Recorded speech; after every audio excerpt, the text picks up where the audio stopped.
जैसे उनकी प्राइवेसी में खलल पड़ गया हो। उसी समय उनका बड़ा बेटा घर में आया तो रामलाल जी ने कहा, बेटा, मेरा यहां मन नहीं लग रहा, मुझे छोटे बेटे के घर छोड़ आओ। कम से कम वहां बच्चों के साथ मेरा समय तो अच्छा बीतेगा। इतना सुनते ही बहू और उसकी मां के चेहरे पर एक राहत भरी मुस्कान दौड़ गई, जैसे उनके मन की मुराद पूरी हो गई हो। पिता की बात सुनकर बेटे ने उन्हें छोटे बेटे के घर छोड़ दिया। रामलाल जी अपने छोटे बेटे के घर पहुंचे, बची खुची उम्मीदें लिए कि शायद यहां उन्हें अपनापन और बच्चों का साथ मिलेगा। लेकिन छोटे बेटे के घर का माहौल और भी अजनबी था। छोटी बहू तो बड़ी बहू से भी 2 कदम आगे निकली। ससुर जी को अपने घर में देखते ही उसने तुरंत अपनी जेठानी को फोन मिलाया और गुस्से में कहा, भाभी, हमारे बीच तो 1-1 महीने का तय हुआ था ना, फिर अभी तो मुश्किल से 20 दिन हुए।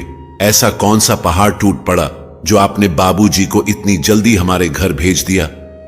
दूसरी ओर से जाने क्या जवाब मिला तो छोटी बहू फिर बोल पड़ी, अगर ऐसी बात है तो हम भी उन्हें केवल 20 दिन ही रखेंगे और 21वें दिन आपके घर भेज देंगे।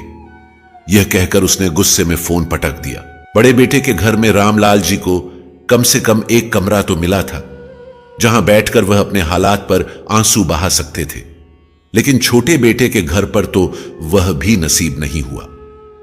छोटी बहू और बेटे ने स्टोर रूम में उनका बिस्तर लगा दिया। बच्चों को उनकी मां ने यह सख्त हिदायत दी कि वे दादाजी के पास न जाएं। बहू उनसे ठीक से बात तक नहीं करती थी। सुबह का नाश्ता और 2 वक्त की रोटी तो मिलती थी, लेकिन साथ में ताने भी मिलते थे।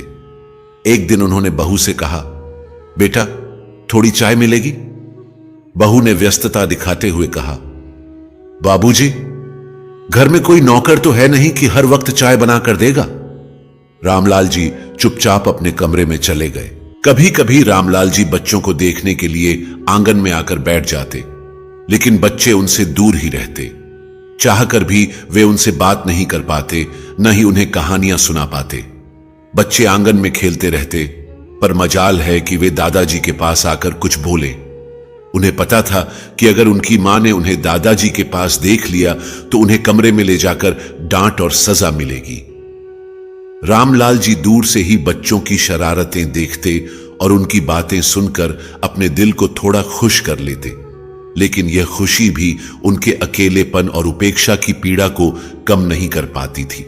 एक दिन सुबह जब रामलाल जी उठे तो बाहर चारपाई पर आकर बैठे। तभी उन्होंने अपनी छोटी बहू की आवाज सुनी, जो अपने पति से कह रही थी, सुनो, मेरे पास यह 500 का फटा पुराना नोट है,